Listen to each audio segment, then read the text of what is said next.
Okay, hello everybody. Good evening. I'm Nancy Holmes, Associate Professor in the Department of Creative Studies at UBC Okanagan. And on behalf of the Faculty of Creative and Critical Studies, I am really pleased to welcome you to the inaugural Sharon Thesen lecture given by John Lent. Thank you all for coming. It still seems odd to be coming together on Zoom, even though we've all been doing it for months now. We had intended this lecture to take place last March. It was the first time COVID shut everything down. How apropos, we're here again on the day when the province is again shutting everything down. But I think an event like this is a gesture of hope for the future. I think we intend to invite a writer each year to give a lecture that tackles key issues of contemporary writing, poetics, and Canadian literature and pedagogy. And by recording each lecture, we hope to create a wonderful resource of contemporary thinking by writers. And I think it's a plan that shows our confidence in the power of art to prevail in all human circumstances. One of our main motivations for beginning this lecture series is to honor Sharon Thesen, a renowned Canadian poet and editor who was the very first full professor in the Department of Creative Studies and is now a UBC Professor Emerita. Sharon, as you all know, I'm sure because you're here, we know she's a national treasure. She's worth celebrating for all that she contributes to British Columbia and Canadian literature, and all that she did to establish the creative writing program here at UBC Okanagan from the day it opened in 2005. We're also really delighted the very first lecture is given by John Lent. So just some details about the event. I'll introduce Sharon and she'll say a few words, and then I'll introduce John, who are on the panel side of things with me here. And then John will give his talk. It'll be just short of an hour. And then we'll open the floor to any questions, which you can write down in the chat. And John or Sharon will respond to as many as we can get to. And after that, we would normally have had a wine and cheese and mingle, etc. Sadly, not this year. I guess the upside, I don't have to tell you where the washroom is. Only you know. And some thanks, special thanks to our staff at FCCS, Shauna Odlifson, who does all our publicity, and Cassandra Northrup, who does so much behind the scenes, including helping us tonight. Thanks to the Faculty of Creative and Critical Studies and the Department of Creative Studies, who sponsor our annual Writer in Residence program, which invited John to our campus in last spring, and at that time was going to give this talk. Special thanks to Sharon for her generosity, for all that she's done for us here at UBC. And of course, thanks to everyone here today. So Sharon Thesen, I'll just do a quick intro. Sharon has written 11 books of poetry, including The Good Bacteria, Oyama Pink Shale, and The Receiver, most recently. She's also edited 2 editions of the long poem anthology, the new long poem anthology, and 2 editions of Charles Olson's correspondence with book designer Francis Bolderoff, and the Governor General Award-winning selected poems of Phillips Webb, The Vision Tree. She's held various editorial positions at the Capilano Review and here at UBCO Lake Journal of Arts and Environment.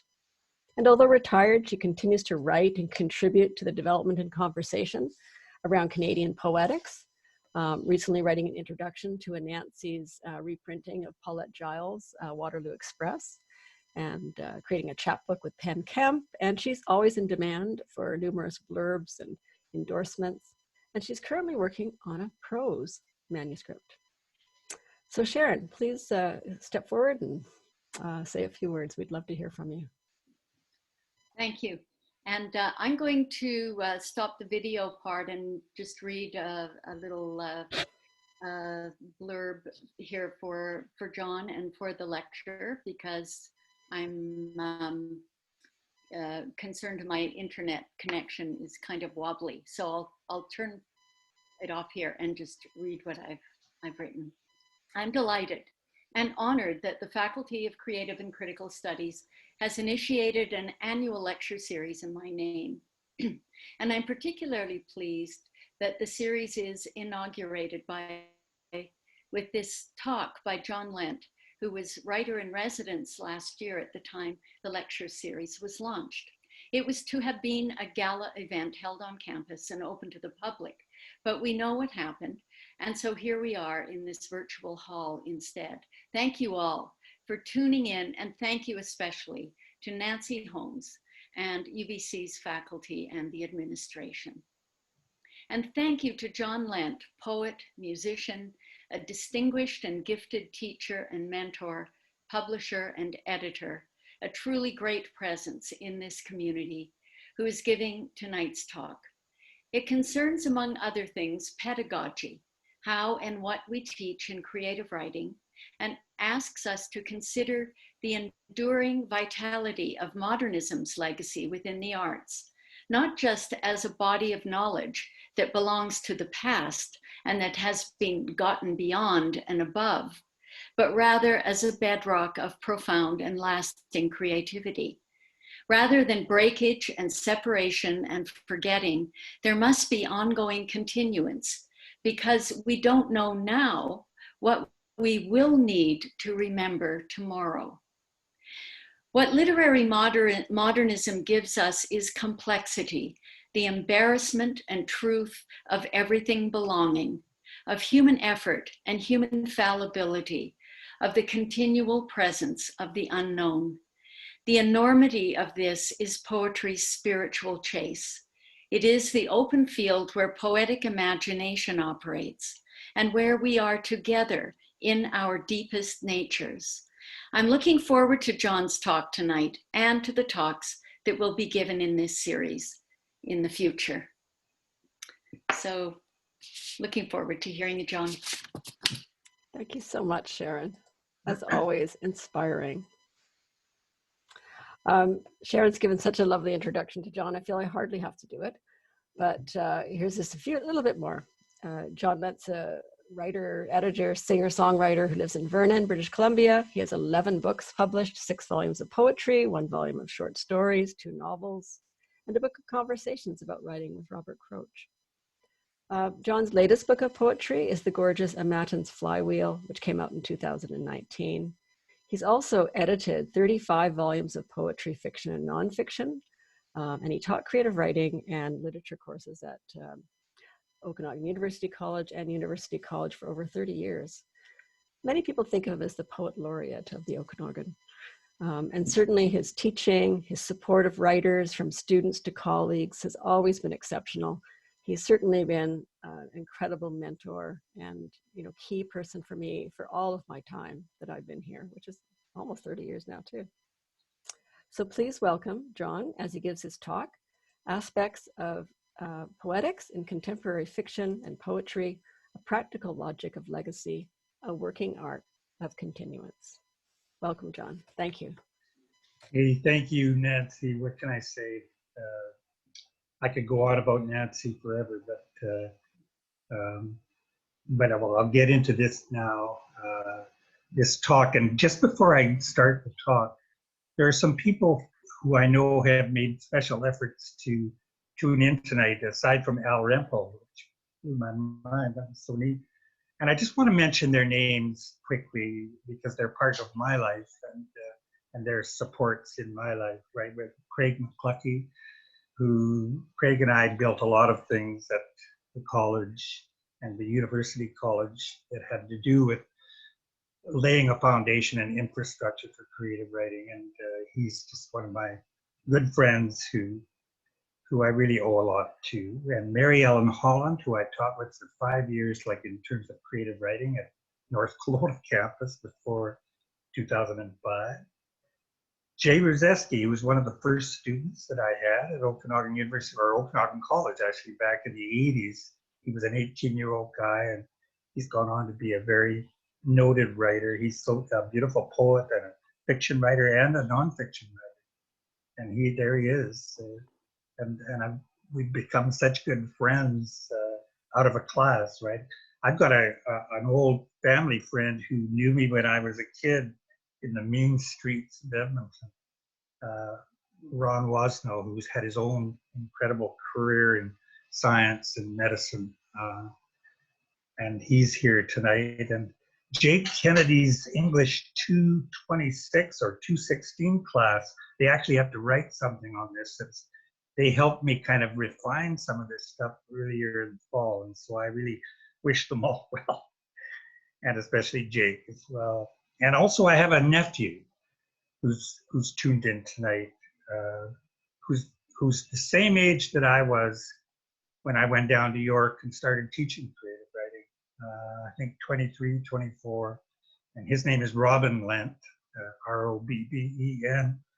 And he has a group called the 40s, and they just released a CD called The Shorties. So you can find him on YouTube. This talk's going to be an hour long. That's sort of what I shot for. So I don't want to rush myself. I just want to try to relax into it. So forgive me if the pace, I think it'll work out, but you never know. Yeah, get that old Nancy will pull me right off the screen here. Anyway, there are 3 quotes before the talk begins, and they're up on the screen now. And the first is from Northrop Frye, from a little book he wrote about Shakespeare called A Natural Perspective. He was looking at Shakespeare's later tragic comedies. And he made this remark: of course, all art is conventionalized, but where the convention is most obvious and obtrusive, the sense of play, of accepting the rules of the game, is at its strongest. And the second quote is from a writer, an American writer, Annie Dillard. And the book I'm quoting from is called Wholly the Firm, and it was published in 1997. And that, sorry. And that is why I believe those hollow crisps on the bathroom floor are moths. I think I know moths and fragments of moths and chips and tatters of utterly empty moths in any state. How many of you, I asked the people in my class, which of you want to give your lives to be writers? I was trembling from coffee or cigarettes or the closeness of faces all around me. Is this what we live for, I thought? Is this the only final beauty? The color of any skin in any light and living human eyes? All hands rose to the question. You, Nick, will you? Margaret? Randy? Why do I want them to mean it? And then I tried to tell them what the choice must mean. You can't be anything else. You must go at your life with a broad axe. They had no idea what I was saying. I have 2 hands, don't I? And all this energy for as long as I can remember. I'll do it in the evenings after skiing, or on the way home from the bank, or after the children are asleep. They thought I was raving again. It's just as well. And the last quote is from the Canadian painter, Barbara Caruso, from her book, Wording the Silent Art, which was published in 2001. I believe that modernism is the legacy of all living artists. It is our inheritance. It is the foundation of our work, whether we acknowledge it as such or not. It is a legacy so vast that we have not begun to spend it. It lies like diamonds on the ground that we have barely begun to notice. We use this legacy even when we don't know that we are using it. And through this use, we are informed by it and can discover its meaning.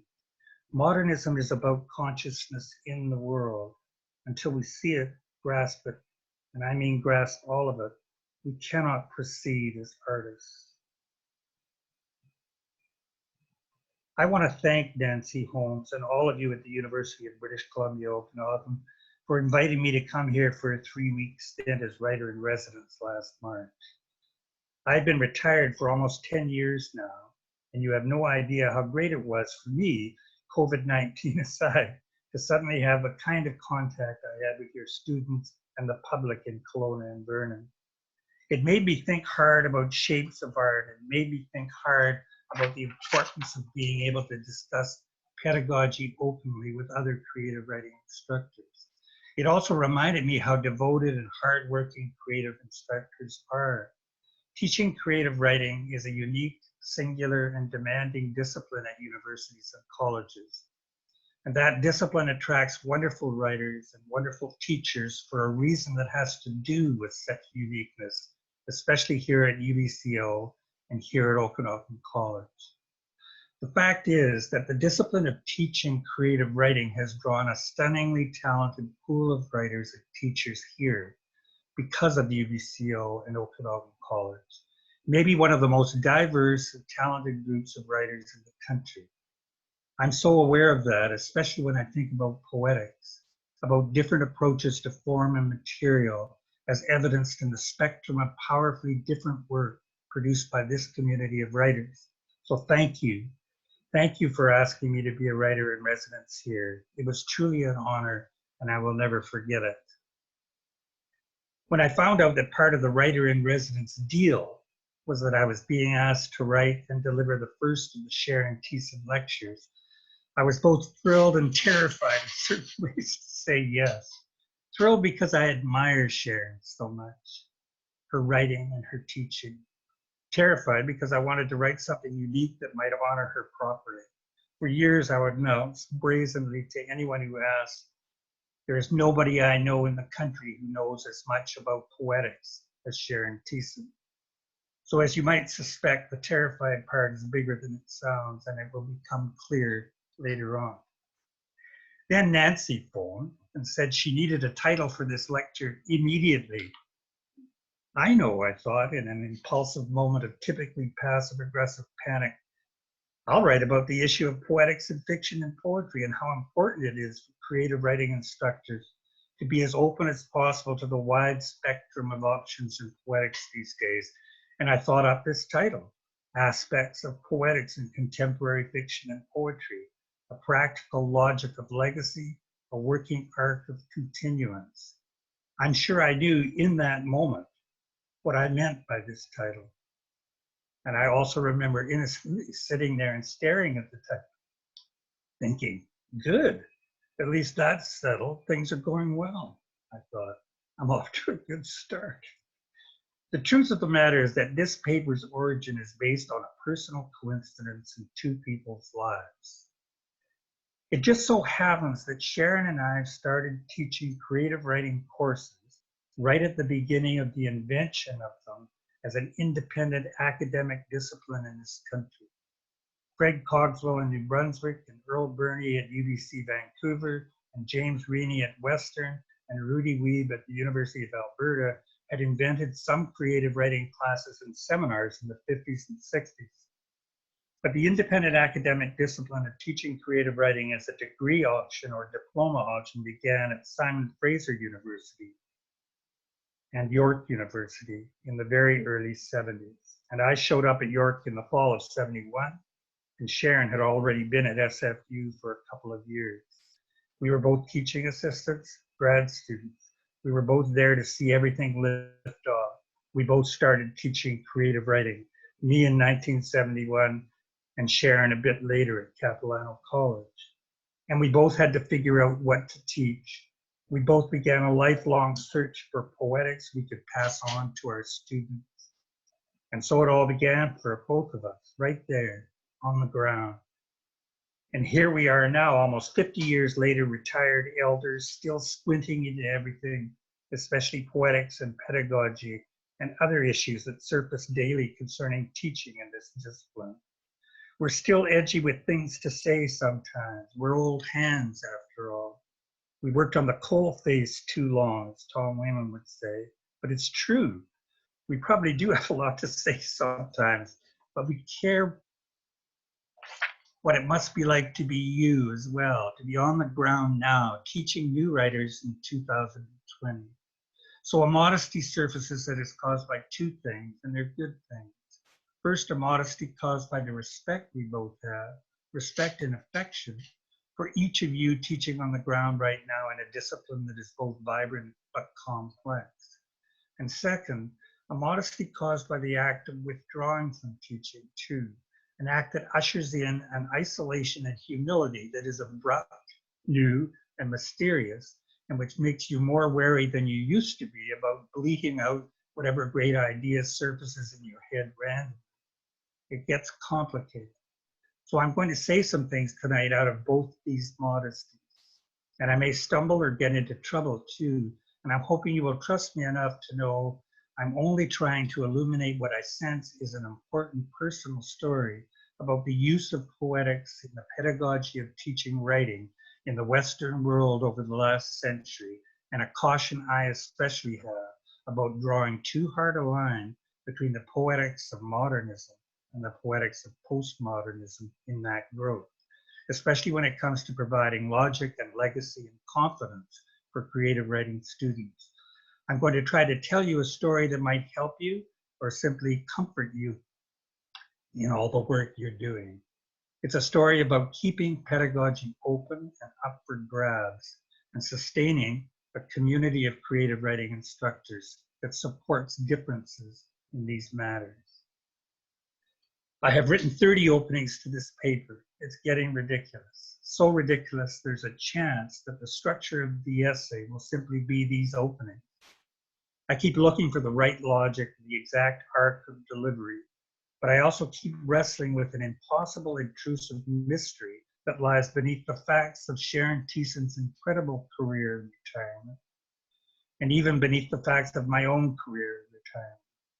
What happens to elders like us when we still have something we want to say regarding the teaching of creative writing, but which age, modesty, and the capricious nature of political correctness and literary theory sometimes combine with the erasure of legacies to caution us to remain silent, turn away from issues of poetics and their teaching, because they will never be satisfactorily resolved anyway, especially by anything we might have to say about our past now, or how much of our life's blood we feel we invested in inventing the discipline of teaching creative writing in post-secondary institutions in this country in the first place. And a long time ago at that, and in the midst of other radical revolutions that are now taken for granted and or even forgotten or even dismissed. What a ridiculously long and complicated sentence that was, the logic and syntax of which is as revealing as anything it might be trying to say. In fact, it might even be what it's trying to say. But why would I be uncertain about discussing the role of poetics in the discovery of pedagogical strategies for teaching creative writing courses? Why would I feel wary about raising issues regarding traditional conventions of form in poetry, fiction, nonfiction, and drama? Why do I sense there is much caution these days when it comes to these discussions? No one wants to appear stupid, behind the curve, or ignorant when it comes to representation, diversity, theory, and no one wants to appear arrogant or dismissive or imperial about these things either. One antidote against such caution for me is a gift I received because of my retirement. And it's been the slowly evolving friendship I've experienced with Sharon Thesen herself. A good part of that friendship has been an almost crazed openness in our discussions of teaching creative writing. That and our worrying about a lot of other writerly things, a worrying that devolves sometimes into saying things that might be politically incorrect this week, or even accidentally politically correct next week. The two of us hunched over in a shadowy corner of the Art Gallery Cafe in Winfield, old creative writing frontline soldiers, both of us, one with an eye on the door and or the mounted cameras on the wall, the other flicking imaginary cigarette ash onto the floor in a defiance of practically Lou Reed's everything. The two of us huddled there as in a gloomy border scene in a Le Carré novel, whispering, waiting for the culture and theory Stalinists to break in out of nowhere and bust us for some infraction, big or small, doesn't matter. It's the chronic dread that matters, the chronic dread and the mysterious unknowingness. Of course, I'm being silly, but it's only because I want to be as human as I can be tonight in order to honor Sharon Thesen's property, and also to draw you younger writers and teachers into an awareness of what it might be like to be us, fluttering around now on the periphery, trying to keep quiet, but sometimes feeling restless and edgy. I want to celebrate Sharon first as one of the most exciting writers I have been lucky enough to know in my life, one of our very best poets, and second, as one of the most gifted teachers of creative writing I have had the luck to know too. As a result, my mind is full of gossip and mischief tonight. I can't resist either, while another more mournfully serious side of me is already sorry for that, already regretting it. But it's just the way it is. More than anything, I want to throw a crazy net over the chaos of talking about legacy and continuance in an age of necessary but risky self-consciousness about these matters. I suspect both Sharon and I worry sometimes that these issues of pedagogy should always be unself-consciously debated constantly and openly. Maybe that is the root of what I'm trying to say here, the value of that openness. I started studying poetics as an undergraduate student in 1965 at the University of Alberta in Edmonton. My favorite writer, teacher, and mentor back then was the writer and scholar Sheila Watson. And she taught me how to understand and apprehend the conventions of fiction and poetry in modern movements in Western culture. It was my first taste of how knowledge of forms led naturally to the practice of forms, like breathing. It gave you the gift of confidence. As far as teaching poetics myself goes, my starting point as a creative writing instructor was in 1971 at York University in Toronto, before structuralism or post-structuralism had even been announced in North America, and just after my own 6-year immersion in the new criticism poetics of modernism in poetry and fiction. I had written an MA thesis on T.S. Eliot at the University of Alberta, and I was now working on a dissertation for York University on the fiction of Malcolm Lowry. I retrieved all my notions of the conventions of poetry and fiction from those two pools, as complicated as they might have been. And the second part of my starting point at York was something that was literally surfacing around me in Toronto in 1971. The first stages of a nationalist movement in this country that was insisting we take our own writing and literatures more seriously, nurturing our own literary culture and voices. Needless to say, my own poetics were firmly in the paternalistic colonial frame at that point, as you can see, Eliot and Lowry.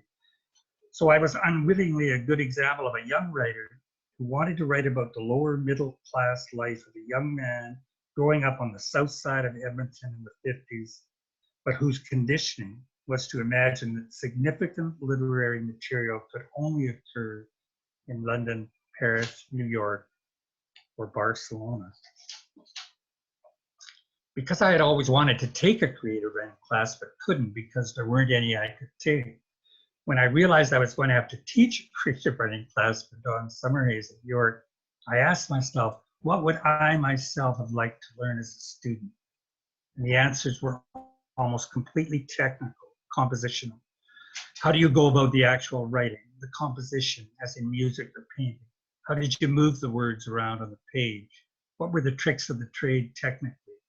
I knew creative writing students wanted these goods. They wanted what I had wanted, direction in the craft of techniques and conventions of writing that might turn them into professional writers in time. They wanted confidence. I'm trying to be straightforward about where I started, and I realize tonight that each of you will have a starting point as well. Our starting points will never be the same, which is a good thing, but all starting points are dense, specific, and beautiful, and grow our poetics. The common ground is that we all share the experience of having had a starting point in order to begin teaching, and it's where we go with it and how we go. I realized eventually in poetry the importance of imagery, image complex, phrasing and line breaks, and a jazz-like use of the vernacular in voice as music, as rhythm. So my starting point in poetry included the poetry of Yeats, Eliot, Williams, and Stevens. And that's where I began in first year creative writing, taking the students away from the heavy, beautifully geometrical or Euclidean conventions of Romantic and Victorian poetry and hauling them into the rush of 20th century material and rhythms and music. I stuck to that particular starting point for 40 years because in time I realized just how solid it still was for new writers, a strong place to start to build confidence. I would probably still start there, even though I can see now from this distance how heavy-handed my choice of models was as far as gender, class, cultures, and diversity were concerned. But still, it was a strong place to start to move toward all those other expansions which were to come in time. Still a strong way to learn confidence.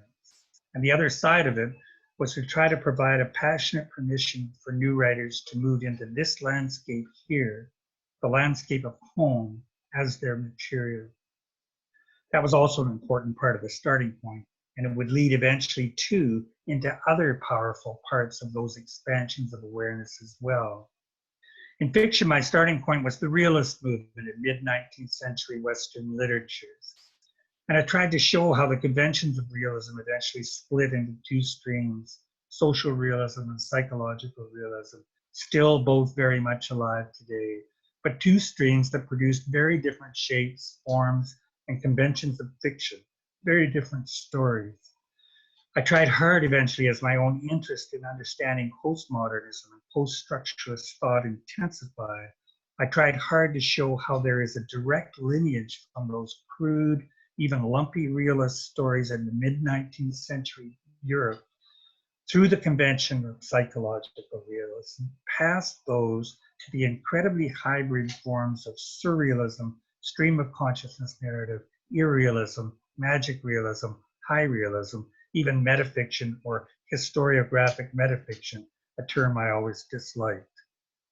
So for 40 years, I simply kept returning to these fields, adapting them so they would be further illuminated by visionary and formal developments that were occurring around me as well on the ground, and evidenced in contemporary poetry and fiction that revealed where all these threads in 20th century poetry and prose seemed to be going, and eventually, under the significant influence on vision and content that we started to witness as key developments in Western philosophy began to expand our awareness of the world in the 90s, our awareness of the human in the world, our awareness of voices that hadn't been represented, our growing and expanded awareness of our own gender and sexuality, our political history, our complicity with imperialism and colonialism, our enmeshment in contemporary politics, and our responsibilities in everything else. And in all that, I never saw a dividing line between modernism and postmodernism. I only saw legacy and continuance. All the struggles led us forward. They were all necessary. Nothing is dated or dangerous or embarrassing when you go into such material and such history with respect and love and empathy. Nothing. It's all important and it all matters. I'm revealing these things because so many of you here tonight are writers, teachers of writers, or new writers yourselves. And I know that you struggle with these things just as I did all my teaching life, imperfectly but ardently, looking for William Stafford's well in his poem, The Well Rising, looking for that final curve and walking down our hallways every week toward his vision of wonder. I'm going to read this poem called The Well Rising by William Stafford. The well rising without sound, the spring on a hillside, the plowshare brimming through deep ground everywhere in the field. The sharp swallows in their swerve, flaring and hesitating, hunting for the final curve, coming closer and closer. The swallow heart from wingbeat to wingbeat, counseling decision, thunderous examples. I place my feet with care in such a world. Or Stafford would write in another poem, aptly called A Course in Creative Writing, they want a wilderness with a map. What wilderness? What map? Just what so many of us here tonight struggle to answer almost every day of our working lives in the face of going in to see our magical new writers who are waiting for us just down the hall. Yikes. Wilderness. Map.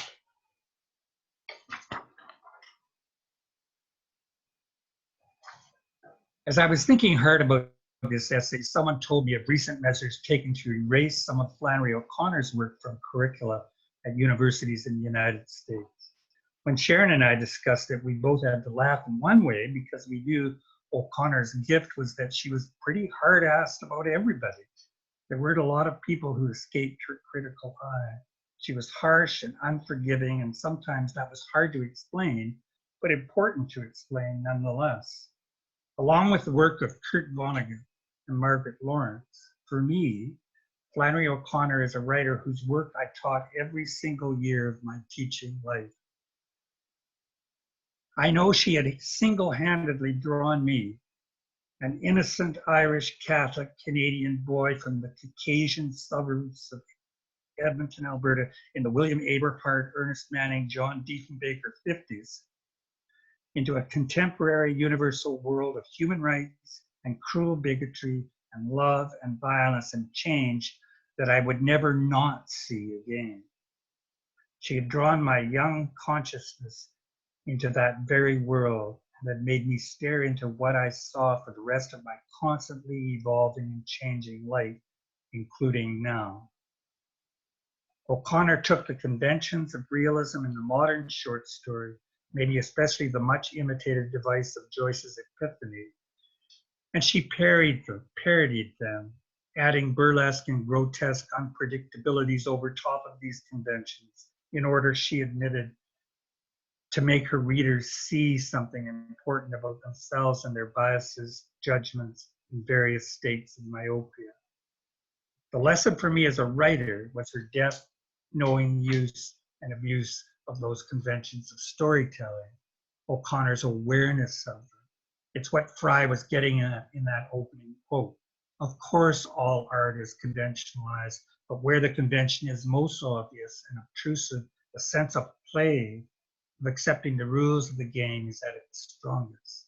Like Shakespeare in his later plays, such as The Tempest, or Glenn Gould's second recording of the Goldberg Variations, part of the richness in O'Connor's stories is simply her delight and the reader's participatory delight in her play with conventions, the legacies that had nurtured and led her to her own mastery of craft.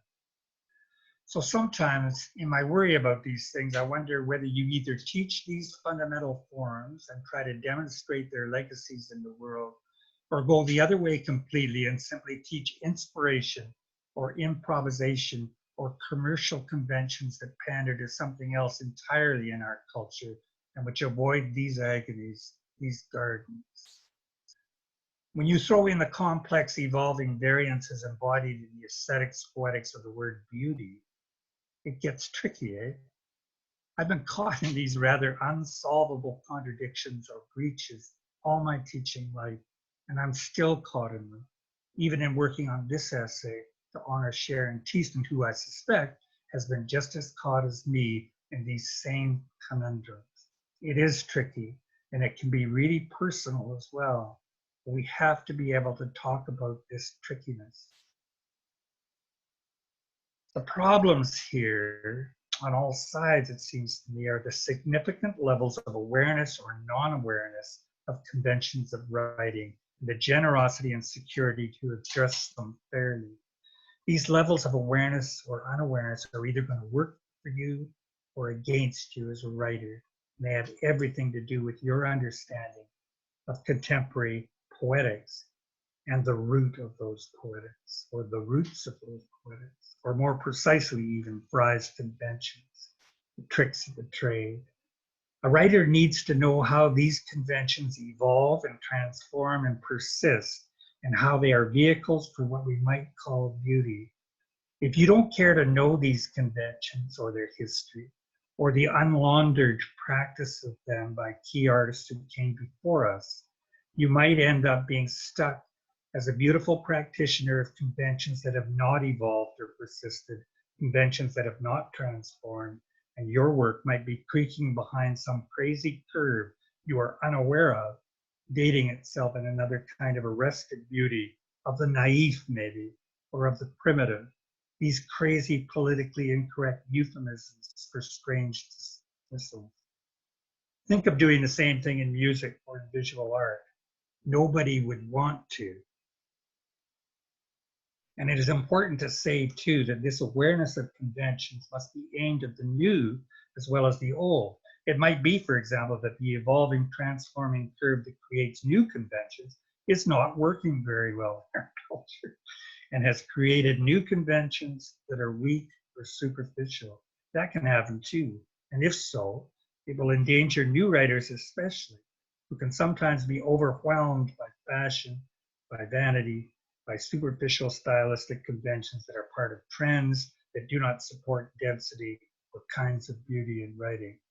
But regardless of either extreme, every writer, and every writer who is also a teacher of writers, has to work these things out, has to have a practical strategy that holds these mysteries as a poetic, not necessarily as resolved mysteries, but simply as mysteries that must be acknowledged in the craft and talked about. So what do we do as writers and teachers with all these things? I still puzzle over these questions all the time. They're important to me, and they're really hard to solve. And I'm retired. What is the issue here, or what are the issues? What am I trying to say? What am I trying to sneak up on? Why am I sneaking? The silencing, the inability to discuss variances in poetics without fear of theoretical or politically incorrect shaming. The silencing, this self-conscious silence, this reluctance of elders to hold things up or to make asses of themselves even accidentally, or to get overwhelmed by a loathsome presumption of entropy in their own ideas, of having little to offer now, or of being in the way, or of misreading everything, of being reactionary, of being behind the curve of theory, but always a bit suspicious of it, especially when it first appears in its predictable first orgasm of self-congratulation, or of failing to understand the crucial issues surrounding representation in art and the responsibility of the artist, etc., of being retired, of being an elder whose experiences do not affect contemporary discourse anymore, or of driving a chic SUV, or of wearing sandals with argyle socks and aviator sunglasses, not the sandals, but you know what I'm getting at. All these artificial stops and barriers that foster such silencing, and yet, these barriers and our worry about crossing them in order to say something, all this is simply another kind of superficial and fragile vanity too. The same vanity that has driven art movements forever, the same old story, the fragile, blossoming confidence and insecurity of one generation, rejecting the fragile, fading confidence and insecurity of another. While the truth is they need one another, they require one another to live in a transit driven by another kind of humility rather than fake suspicion. What Sharon Thesen references Richard Rohr identifying as a generative humility. So that after years of thinking, we were safeguarding both access to and opening up of forms in creative writing. We can say strongly now that such silencing around discussing these forms is never a good thing. We admit now that we must be more careful. We must pay more attention to our different histories, our different legacies of wonder. We must learn more from our hard-won and hardwired breakthroughs and bursts of consciousness and development of conventions over this past century in the Western world. Must be open, not closed. Must hold on to that generative humility, a humility that allows us to make things in the face of admitting that we often do not know the full extent of what we are doing or saying or proclaiming. That's just the way it is. And it's a good thing that's just the way it is. It keeps us all new and young, or on the safe ground that William Burroughs once proclaimed in a CBC radio interview, whoever thinks he's right is wrong. That's safe ground. I started teaching creative writing at York University in Toronto in the fall of 1971. I was a teaching assistant at that point for a wonderful mentor and poet, Don Summerhays, and he gave me half of his creative writing students and told me to have fun and learn something on my own. The people teaching creative writing at York then were Don Summerhays, Don Coles, Bob Simmons, Michael Ondaatje, Miriam Waddington, and Irving Layton. I'm thinking out loud now, almost 50 years later, about how important I still believe the words legacy and continuance are in the long game of teaching poetics and fiction, poetry, drama, and creative nonfiction. And that list of names just brings all that importance back. We were inventing the pedagogy of teaching those poetics and creative writing back then. On the ground, in the trenches. Creative writing was a new academic discipline, fraught with the predictable dramas and melodramas of acceptance and rejection in an academic community rife with the snobbish smallness and insecurity of competing disciplines, a smallness and insecurity that persists, of course, to this day, to this night even. And we are still in the broad opening stages of inventing that new discipline of teaching creative writing. It's still up for grabs. And that's a healthy, if turbulent, situation sometimes, but a situation many of us are used to.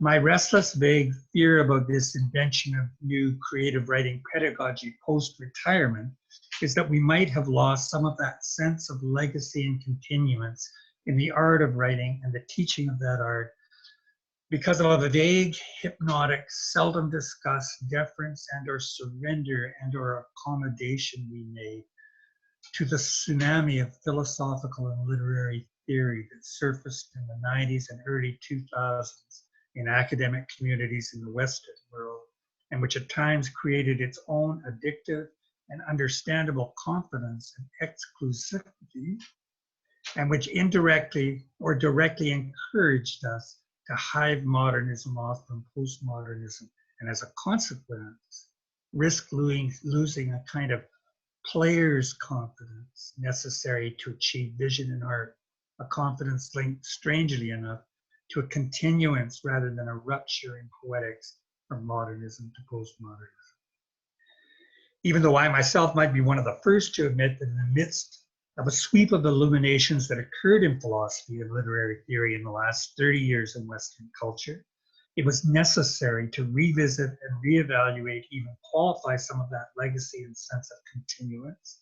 Even so, we are not here to serve theory. We are here to discover things, to invent new visions and forms for those visions. We can be inspired by theory, changed by it even, but we are not here to serve it. I don't think we can afford to turn away from the kind of legacy that Barbara Caruso is referring to in that passage from her essay, Artists Writing, Critics Writing, in her book, Wording the Silent Art, quoted earlier, because I believe we are connected in significant ways to the modern and postmodern revolutions which produced us in the Western world in the 20th century, and which link us to other cultures as well, and which were hard-won and full of incredible visionary and technical shifts. So forgive me in advance for my tangents and self-indulgence as I stay perilously close to the poetics that carried me for so long, which I still engage in, and even at times advance in my own way, but through my work now rather than my teaching. See? My never-ending syntax and endless subordinate asides and qualifications are, even in themselves, the truth of what I'm trying to say here.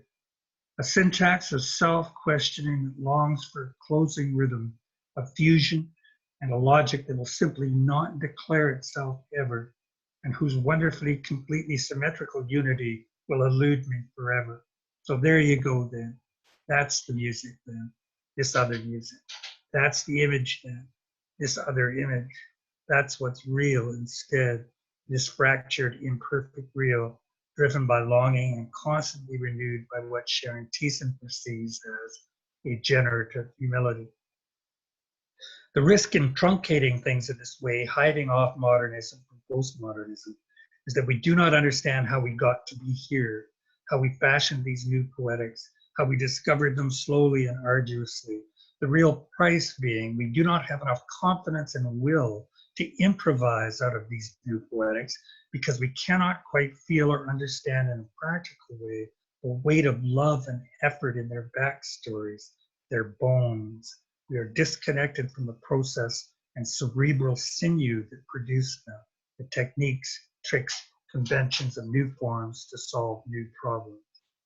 What bothers me is the risk of losing that confidence for all the wrong reasons by simply ignoring the long history of conventions I referred to earlier. I do worry about that. Devolution instead of evolution. Constantly reinventing the same wheels. So that is what I'm talking about here, how to maintain a longer view of these conventions, how to perceive that legacy and celebrate it, and how to further its continuance through wild, beautiful experiments that grow out of an understanding of that legacy, or as Fry suggests, enhance the sense of play. We would never truncate that legacy or continuance in music. Why would we do it in fiction and poetry? So I'm going to briefly isolate two moments in 20th century poetics in Western culture when new ground was being broken. One in fiction in the early 1900s during the inception of what we now call modernist poetics, and one in poetry in the middle of the century in the late days of modernist poetics and the early days of postmodern poetics, right at the cusp of that transition. My hope is that by isolating these catalytic moments, we can feel what connects them and how they anticipate us now, legacy, continuance. He said, looking nervously, but not at the clock. I'm going to ignore it. Sylvia Plath's poem, Black Rook in Rainy Weather, was written in 1956 and first published in 1957. Smack dab in the middle of the 20th century, poised perfectly between strong surges of modernism and postmodernism in 20th century Western literature. I've always been fascinated by Plath's poem because it employs such strong use of modernist poetic conventions, but it opens up onto a changing poetics and participates in creating powerful alterations in poetry that eventually become part of what we now see as postmodernism or postmodern sensibility. I'm going to read the poem in its entirety. Black Rook in Rainy Weather. On the stiff twig up there hunches a wet black rook, arranging and rearranging its feathers in the rain. I do not expect a miracle or an accident to set the sight on fire in my eye, nor seek any more in the desultory weather some design, but let spotted leaves fall as they fall without ceremony or portent. Although I admit I desire occasionally some back talk from the mute sky, I can't honestly complain.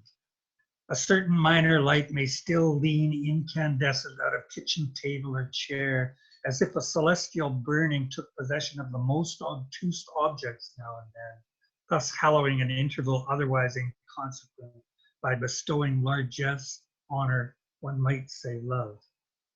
At any rate, I now walk wary, for it could happen even in this dull, ruinous landscape, skeptical yet politic, ignorant of whatever angel may choose to flare suddenly at my elbow. I only know that a rook, ordering its black feathers, can so shine as to seize my senses, haul my eyelids up, and grant a brief respite from fear of total neutrality.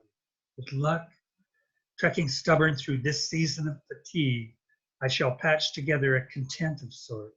Miracles occur, if you care to call those spasmodic tricks of radiance miracles. The wait's begun again, the long wait for the angel, for that rare, random descent. Plath's legacy in this poem is the rich background of modernist poetics, the work of Eliot, Williams, Stevens, Lowell, and Hughes, especially in the very precise field of the use of image, bird, window, woman, kitchen, which become almost astonishingly perfect microcosmic vehicles to suggest a macrocosm of awareness that shimmers around the poem and its after effects of meaning. This macrocosm includes the role of women in Western culture in the late 50s, the presence of the Cold War in the 50s, the chronic fear of nuclear destruction in those mid-50s, the displacement of conventional religious faith or belief by the frightening neutrality of the philosophy of existentialism as it surfaced in culture and pop culture in the early 50s. Just the rush of seeing Plath reach for these things by plumbing the power of this small, precise set of images, or as Pound identified them, the convention of the image complex, just to appreciate the craft, that muscle, that reach, the process of it, the exemplum she created in it for new writers regarding how you go about trying to catch big things through small objects in poetry and act as careful as magic or surgery. and is extended directly and indirectly through to a foreground of evolving poets who came after her, are influenced by her, and who extend her legacy forward. Poets as various as Miriam Waddington, Adrienne Rich, P.K. Page, Gwendolyn McEwen, Margaret Avison, Daphne Marlett, Sharon Thesen, Anne Carson, Erin Murray, Nancy Holmes, Karen Salee. The good news is the play with the convention of using image in this way as an objective correlative for something hidden or difficult to articulate in any other way. The startling compression of this image complex as it reaches to suggest those larger things. The music all this imagery creates in the reader, the natural joy and sorrow of this kind of beauty in an art object. The bad news is the heavy-handedness of the poem, maybe, in reaching for all these things, and the way it might announce or push its own meaning sometimes.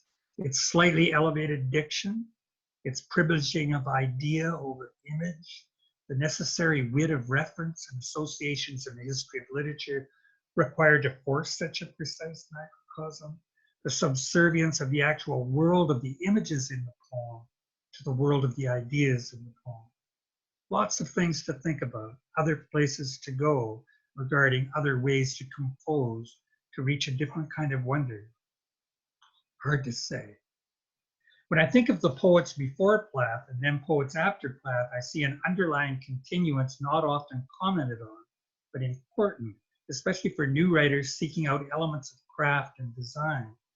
The important point being that though the Poetics transform in conjunction with contemporary philosophy, from the existentialism of the 50s, the structuralism of the 60s and 70s, the post-structuralism of the 80s, 90s, and 2000s, you could trace the line of breaking away from one kind of very temporal, geometrically driven sets of designs or beauty in the late 19th century to another more spatial, new kind of physics, new kind of human designs and patterns driven more by the hesitation and juxtaposition in work in the 80s, 90s, and early 2000s. So that the line or arc of alterations and or changes in composition is a continuous arc driven by parallel experiments and an obvious quest for new designs that will yield new forms of wonder or beauty or entertainment or longing or humanness, new consciousness. And we are still rattling around in that shit, but, and this is so difficult to articulate or demonstrate, this continuous arc, these morphing forms, this slow evolution and transformation of poetics is caused and best understood by a complex communal transformation engine of vision rather than structure, content rather than form, so that by some crazy extended and more elaborate sense of what mimesis actually meant in the first place with Aristotle, content does produce form, vision does surface as design, and both these fields discover new, even hybrid designs of consciousness of the human. They open doors that might mirror, might represent, in fact, the hybrid human. It is so important to remember this and realize that the radical acts of experiment in poetry and fiction in the 20th and 21st centuries are radical, sometimes avant-garde experiments in both form and content, but mostly content. We tend to forget that to our own peril. We tend to see the avant-garde as a field of primarily formal experiments, hip, exclusive, often both obviously and startlingly visual, sometimes quite disconnected from what we might think of as ordinary experience. To our peril, the poetics change because what we see changes, and we need new conventions to catch the newness of seeing. Here, for example, is a wonderful poem written early in Sharon Thesen's career. Hey, Nancy, how are you doing? That demonstrates what I'm trying to say here. It's called Animals. Look how far, like Plath, like Wallace Stevens, like William Carlos Williams, how far into the so-called ordinary, into the human, into the dazzling, breathtaking chaos of the unsolvable Thesen peers. Look how closely and how far, even though she might be categorized as a postmodern poet, she extends the modernist legacies she has inherited in order to reach maybe a postmodern vision in order to catch what she sees in front of her. Animals by Sharon Thesen. When I come out of the bathroom, animals are waiting in the hall. And when I settle down to read, an animal comes between me and my book. And when I put on a fancy dinner, a few animals are under the table staring at the guests. And when I mail a letter or go to the Safeway, there's always an animal tagging along or crying left at home. And when I get home from work, animals leap joyously around my old red car. So I feel like an avatar with flowers and presents all over her body. And when I dance around the kitchen at night, wild and feeling lovely as Margie Gillis, the animals try to dance too. They stagger on their back legs and open their mouths, pink and black and fanged, and I take their paws in my hands and bend toward them, happy and full of love. In terms of the good news and bad news I mentioned earlier regarding the poetics and design of class poem, note that Thesen still builds a compressed image complex here, implementing modernist imagist conventions in a predictable way, much like Plath, coincidentally: woman, kitchen, car, pause, dance. But there is a significant alteration and progression past the modern as well. The ideas that surface through the poem's images are not peering down upon the world of the poem's images. Instead, they are joined at the hip, literally staring at one another. Thesen has advanced the complexity of her own field of vision of the human, has hauled the angel into everything, banishing the word random from the poem or changing it somehow. The magic love in this poem is immanent, not transcendent. We are moving away from some absolute binaries of modernism and evolving toward a different kind of consciousness here, a different kind of awareness, legacy, continuance, slouching towards something else, something that might even be the death of irony. I don't know, but I find it exciting, a new way of seeing, as Berger might say, and a slightly newer way to catch that seeing. In closing, I would like to look sideways at a similar or parallel moment in fiction where I think a writer stumbles, almost accidentally, onto a different mode of seeing and capturing a character in prose.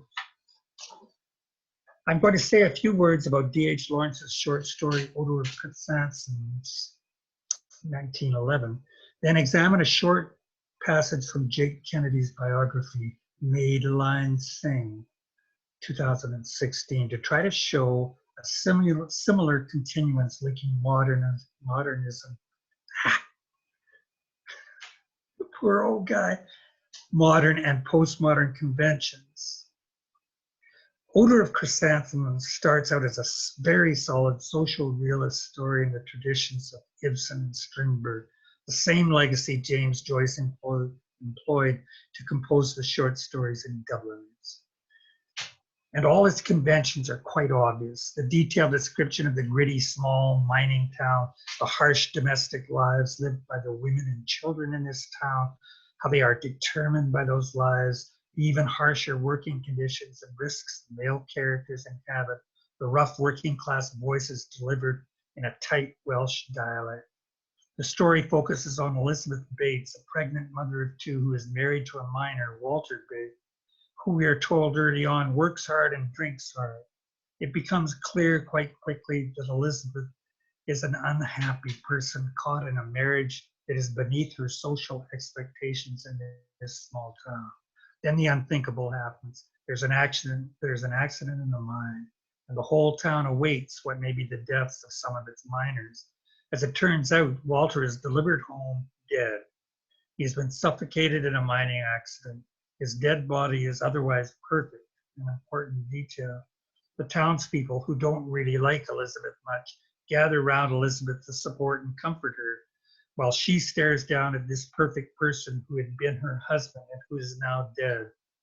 Up until this point in the story, everything about the story has been delivered as a strong social realist composition, the weight of the narrative focusing on the physical external world of these characters in a strong, predictable rhythm.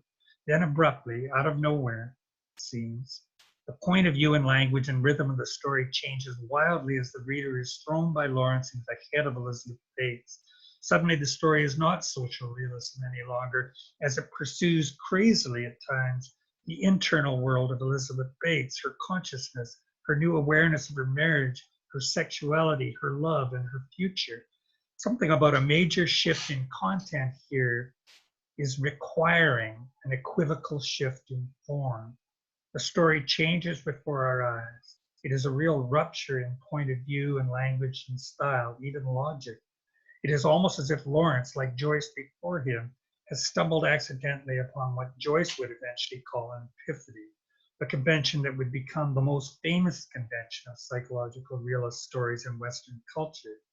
It is a thrilling moment to participate in this change in this story because it has the crackling, breathtaking energy of an unexpected discovery in a chemistry physics experiment.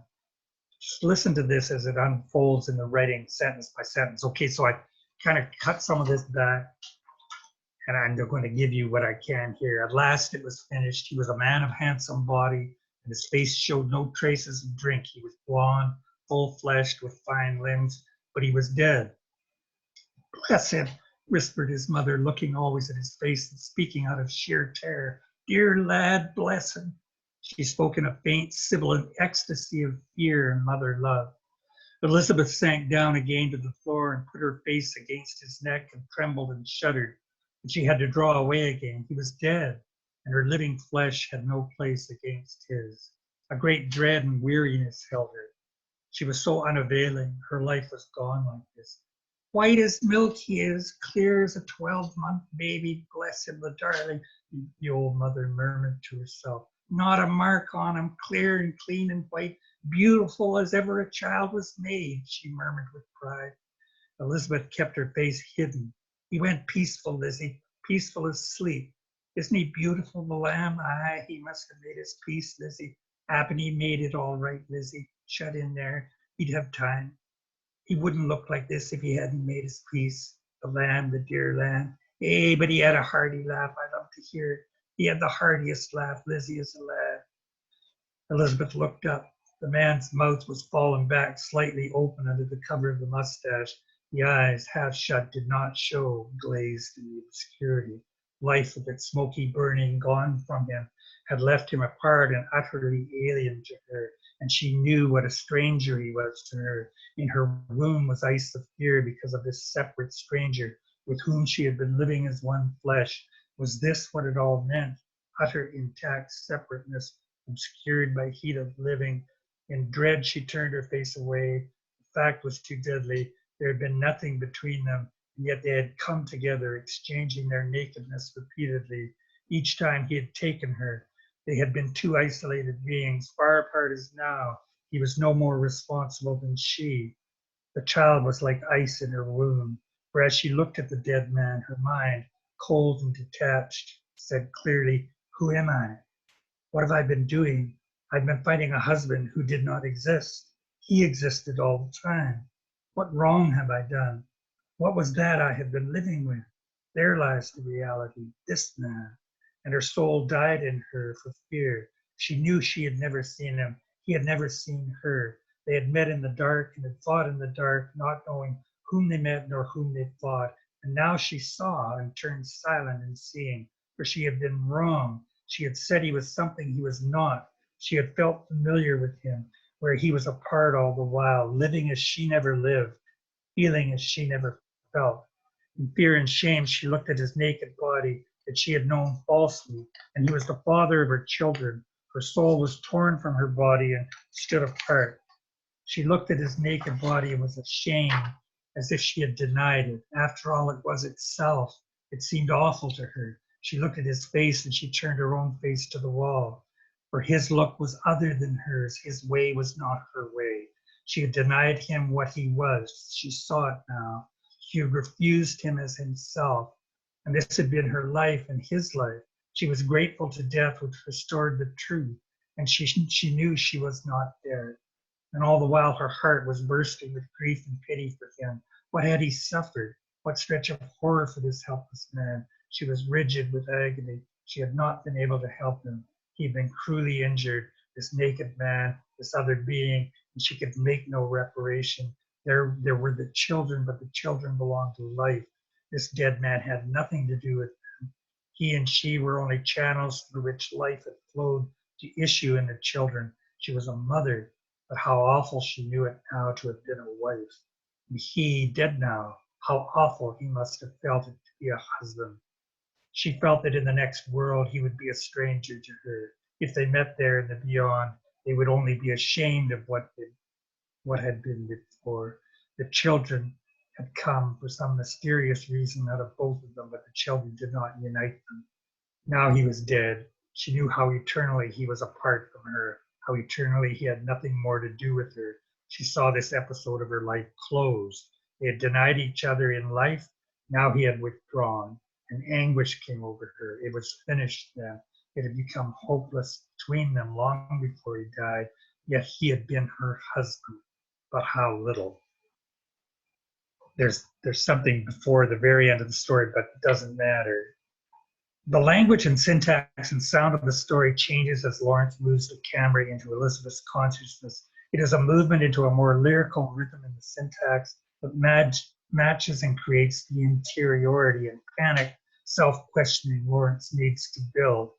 As the logic of this vision of the characters in this story shifts from the social to the psychological realism, the conventions of the story's form shift to accommodate it.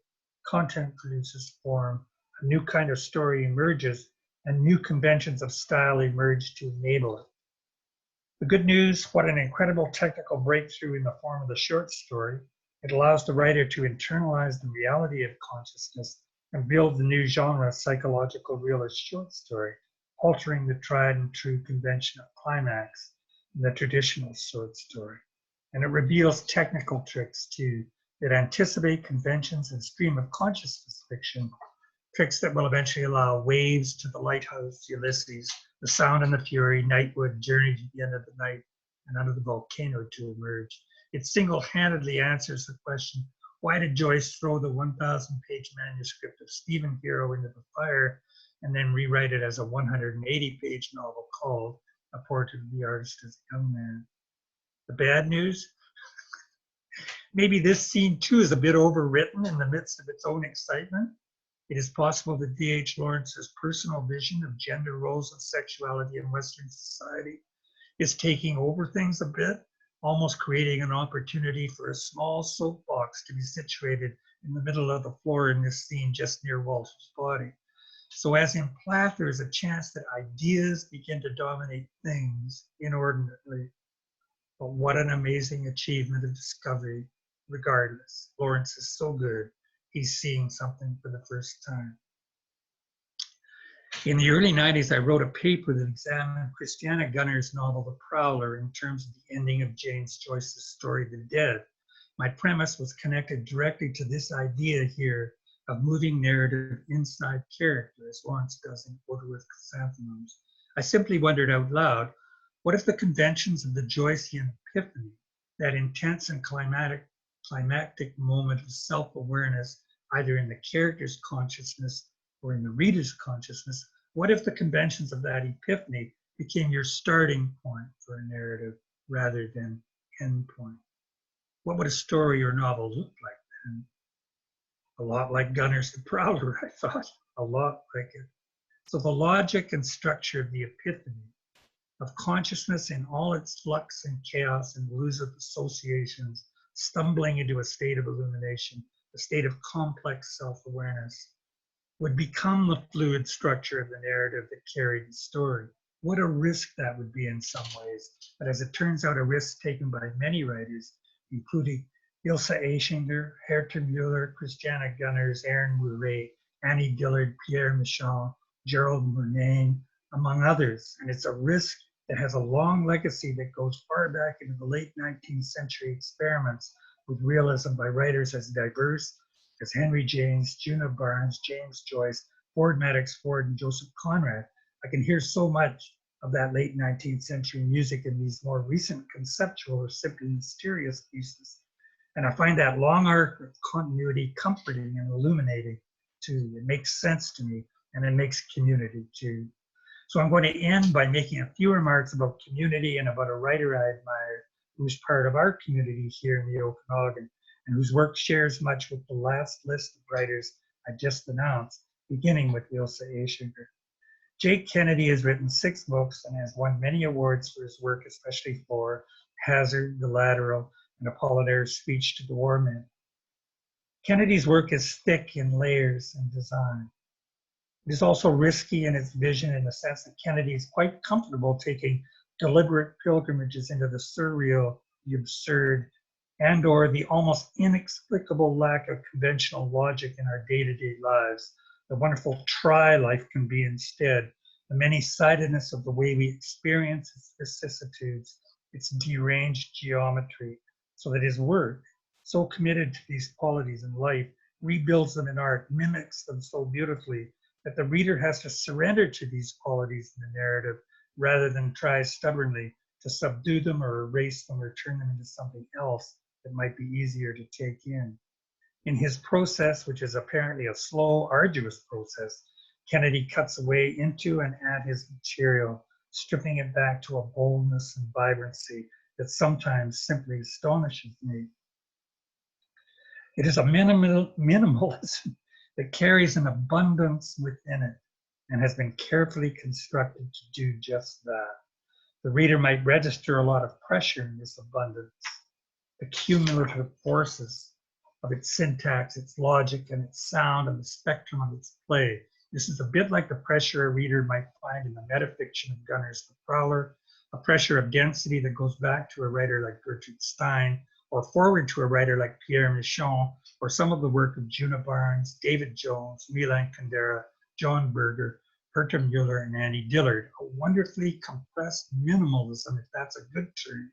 I'm so wary of throwing terms at what I'm trying to say about what I see in this kind of work, but forms of prose fiction that have compression and abundance in the same hinge, contraction and expansion built into the very engines that pull them forward. So when I read a writer like Jake Kennedy, I'm reminded crazily of the steps taken by D.H. Lawrence at the end of Odor of Chrysanthemums. His leap into a kind of lyricism and looseness that is a complete abandonment of predictable conventions of fiction, and a leap, like Lawrence's, into an act of wild compression.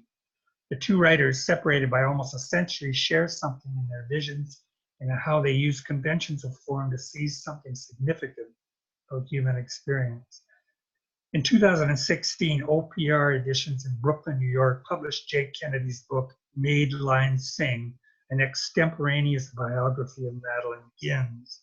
The American writer, poet, architect, and designer Madeline Gins founded the Reversible Destiny Foundation with her husband, the architect and writer Shusaka Arakawa.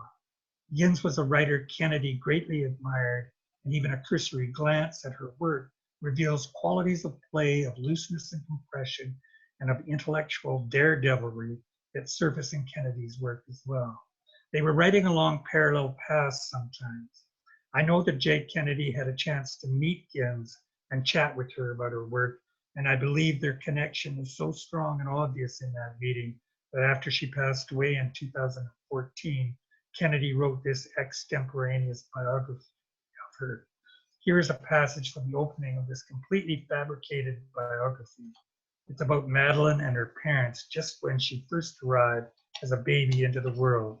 I hope it will reveal the wonderful play of conventions and awareness of Gins's own incredible career that is ever present in Kennedy's hilarious and moving honoring of her. The mirror began its speech. Every reflection is a circus of resistance. What the mirror means is this: so multiple are things that doubling, though a grand augmentation in itself, seems trite to them. My advice is to give up the belief, bad faith, that the past is inaccessible, the present unpinnable, and the future immoral.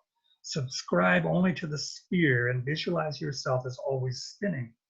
The mirror also reflected the window, which was playing, in its way, a video of Monet's Pastelling the Lilies. Madeline created a large attack by trying to find her face through glass mirror in gruesome gestures. What am I getting at here? Asked Madeline. Atoms, separation, cleavage, the lips, the kind of connection that burns and fuses an hour to another hour. At that moment, it was a mere instant. Madeline's wonder was sufficient to create a wormhole between the window, the mirror, the Monet water lilies, the trees, and herself. That is to say, if she reached out again to touch her reflection, she simultaneously stroked glass, looking glass, silver, vegetable matter, bark, and human flesh. Her body was all over the place. The mirror finished its speech. You are known as the individual, but the mirror's advice is to forget such suffering. In the carnival of the masses, simply be the masses, which in living forever is what you are and will be anyway. Madeline, the image, disappeared into the mirror, the thing, because she was the mirror and the room and the mother pulling her away and the father following behind and the walls. Well, I do not know anything, she began, but her father interrupted her to mimic the sounds of her voice.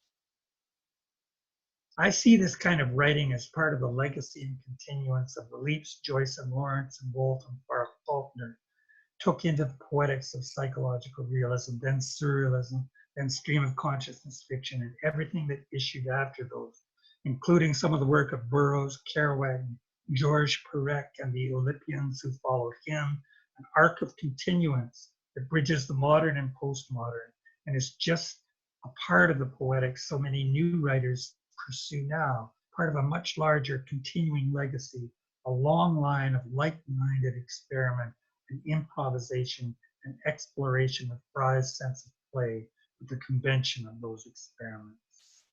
So I have something else in here I'm not going to read. I'm just going to read the last thing here. So carry on with your wonderful work, each of you. And just think from time to time of the legacy and continuance and community within which you write and teach, and which allows all of us to reach out to all artists all over this planet and honor writers and teachers like Sharon Thesen. They're gifts to all of us. They give everything of themselves in order to keep this wonderful dialogue with the earth open.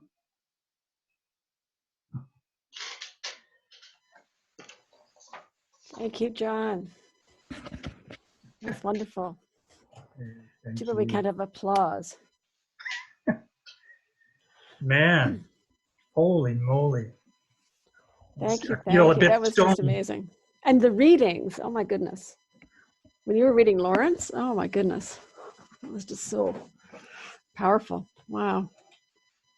Thank you. Hey, thank you, Nancy. So we have a bit of time for some questions if anyone would like to, or just remarks or anything you'd like to say to John, or so thunderous applause. Can you see all the chat, John? I'm looking. Okay. Yes, I'm looking. Tayo, how the heck are you? Kristen Burns. Man, you were a neat student. And you've traveled all over the world now. Yeah, Sean Johnston, one of my favorite writers. Thank you, Sean. Thank you.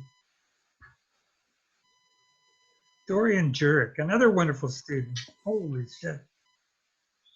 Yeah.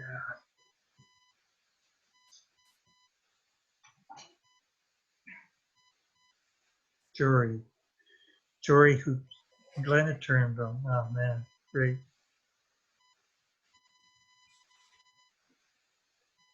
I had these fantasies of, you know, when you're teaching, and especially the first few years, like at Vernon, I once had this guy who he was sent like from another planet to torture me. He would ask these crazy grandstanding questions. He'd wait, and he had all these little details. You said that James Joyce was born in 1878. He wasn't. He was born in 1882 or something. And I'd look at him and think, God. So I had this fantasy that there would be that person here tonight that would say, you know what? That's just a pile of crap. But anyway, hasn't happened so far. Not yet, no. But it could. Hey, Al, thank you. What a beautiful poet, Al Rempel, Prince George. Look out for his work. Incredible. One of the lines that you said, the little phrases you said was, "Our different legacies of wonder that really, it somehow sticks with me. You know, that's a beautiful way of saying something about the diversities, and you know, as well as those lines of continuance. Right? Instead of shoving a whole bunch of stuff off the table to see what's another thing on the table, it's like to try to see all of the attempts to celebrate the human or beauty. Yeah, it's just, yeah. I think it is one of those. Yeah, Thanks. Rod. Yeah. Yeah, it's one of those. I think it's one of those challenges when you're teaching creative writing, not to, you know, push a particular vision or particular, you know, idea of your own, but to unfold all these paths that students can take, you know, and be aware of. And yeah, and just the spectrum of options for forms and for approaches to material, right?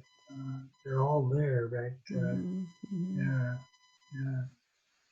I hope I didn't thunder through it, but yeah, anyway.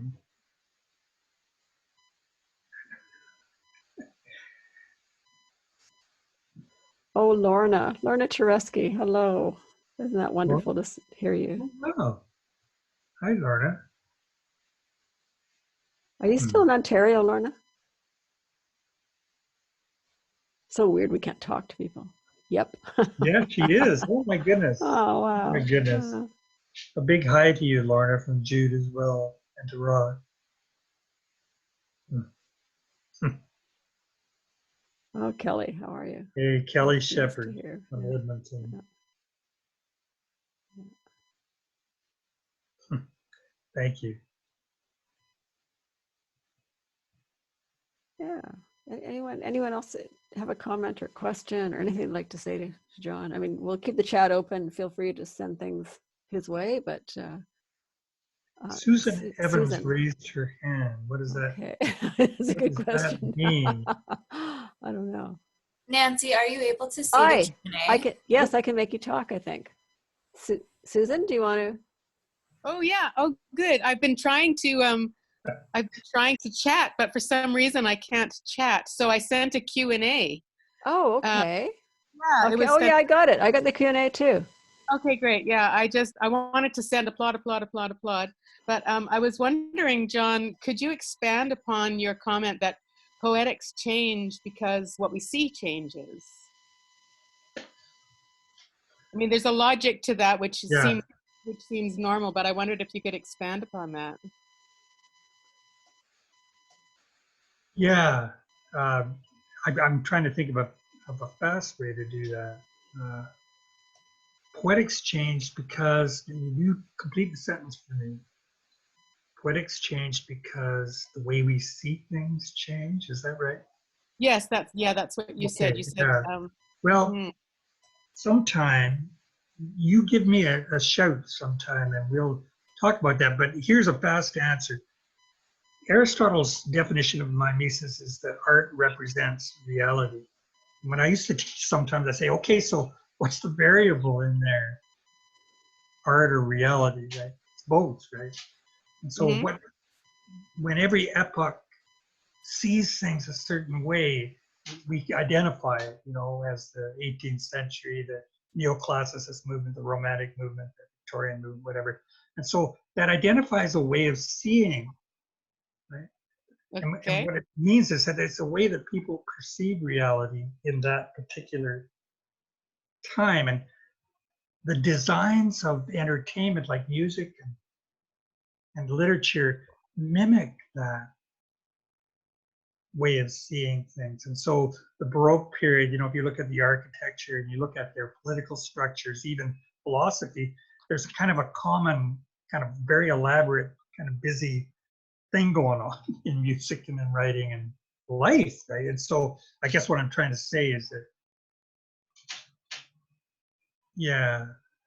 poetics reflect that way of changing the form so that they can catch the new things that we're seeing. And what's so incredible since 1990 and on in Western culture, that part of the world, is we've taken quantum leaps in how we see things, or we're seeing more things. Even this whole last period with Trump and everything, you know, we're seeing more than we used to. Probably don't want to, but we are, right? And so the art forms will change according to that, those shifts in seeing. Yeah, definitely. Yeah. Okay. Thank you very much, and I will take you up on your invitation. Yeah, Thank do you. that. No, serious. Oh, hi, Corina. Wonderful. Okay, I'm not sure how to unmute myself now, or to mute myself. There you go. Good. And just a couple of great other things in the chat here too, John. Virginia. Can I say something personal? I got to say, Nancy and I have been teaching creative writing since, God, the late 80s, early 90s. And all of this is somehow designed by Nancy. She's so good at these things, and she's such a supporter, right? So I really want to thank you, Nancy, in case I don't. And Sharon, you know, I haven't had a chance to just say, just flat out, how much I admire you and your work and your energy and your presence, right? You just bring this aura with you, and yeah, I really appreciate the honor of being able to actually say something in your name. There we go. I said it anyway. I won't be waking up at 3 thinking, you idiot. That's beautiful. You were so self-absorbed you didn't even. No, that's beautiful. Thank you. There's a really nice comment in the chat, John, from Daniela Elza. Robert Bringhurst added to the interpretation of mimesis, not as much imitation as participation, which I found an important distinction. Yeah, that's beautiful. Yeah, that's beautiful. Mm-hmm.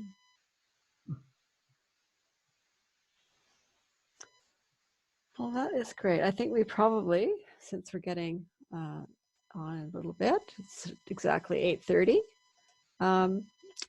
Why don't we call it a night? All And right. feel free, anyone, to send an applause, and I will clap for everyone here. Thank you so much, John. Everybody. Thanks everybody who joined up there. I really appreciate. And I'm sure Sharon does too. Thanks everybody. We hope we'll have some more events in the new year. Yeah. And don't you think the idea of having a paper once a year on pedagogy is an absolutely fantastic idea? I think it's a great idea. I think it is too. It is. We don't talk about it enough at this level with this depth. So thank you so much for so much what you said. Thank you. Good night, John. Hey, good night, you guys. I'm going to sign out. And all you beautiful, oh, for heaven's sakes, Vanessa Lent. Gee whiz. Now there's a great writer right there. Hello, Vanessa. Vanessa, holy crapsters. My and niece. Yeah, your niece, I know. And a wonderful writer, prose poems, beautiful. Yeah. Sharon has a question, will this essay be published? And we're certainly trying to work on that, Sharon. Yeah. Should be. Have to unmute yourself. Yes, I think I do have a TypeScript copy, but it really deserves proper publication and dissemination, because so much it's concentrated thought in the world in which we are now as writers and artists of any kind. But that notion, I loved what you said, John, about discovering. We have to just keep discovering, and that's where that seeing comes from too, because there's always the invisible, but the invisible isn't really. We keep finding over and over that there is visibility more and more, and your essay brings together to me, so much of what floats around in my mind, but you brought it together and made it real for us in this talk, John. And I'm so grateful. Well, exceeding, really honored, but also just in a democratic way, so happy that you said what you said, and it has really inspired me. And we'll have to have another coffee. Oh, they just showed up. What? I just heard a car doors. No. What? Yeah, that'd be great. Yeah. Well, what do you think, gang? I think I'm going to. You deserve a glass of wine or something. Yeah. Yeah, Nice. boy, wouldn't that be great?